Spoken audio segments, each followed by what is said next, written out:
Balik kakagaling ko nga lang pala sa school ng mga panahon na rin mga guys. Ay di ngayon, samahan nyo ako at ako'y may pupuntahan.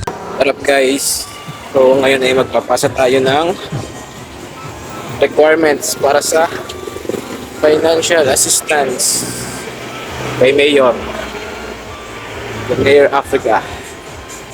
Yun, bali ngayon kami nakaschedule na pupunta nga doon sa Maylipa City Cultural Center. Gawa nung nakaraan ay nagpush si Mayor na pwede na daw mag-renew ng mga financial assistance sa mga college student. Hindi ako na may agad-agad na nagkumpleto ng requirements at na ngayon ngay makapagpasa na. Abay sayang din. Abay sa tunay naman sadya, napakasarap maging estudyante din sa Lipa. Napakadaming benepisyo pag ikay estudyante.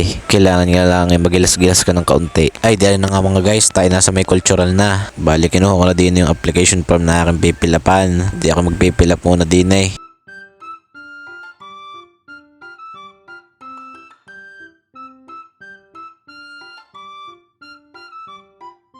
At pagkatapos kong pilapan yung application form, hindi ako pumasok na agad sa loob para rin maipasa na at ako'y may klase pa. Buti na nga lang at ang schedule namin ng pagpapasa na rin ay saktong vacant naman namin sa school. Ay di ako magpapasa muna bago babalik ulit sa school.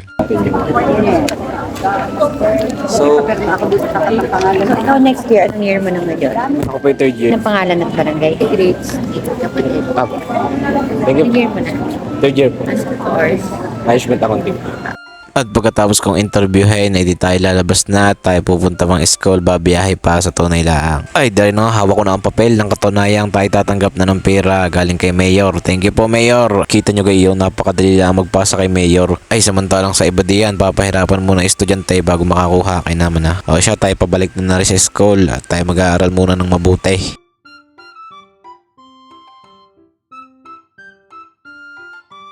Ay di rin na nga, ay di pagkatapos ng discussion ng aming prof na wala naman akong naintindihan ay tayo uuwi na. At talaga namang sa itsura kong aray ako'y pasal na. Kau taman-tama sa pagbuklat ko ng kalderong aray, may titira pang isang adobong manok. Taman-tama at gutom na ang mga bulati ko sa tiyan. Kaya naman na siya, kain po tayo hanggang din na lang muna. Bye bye.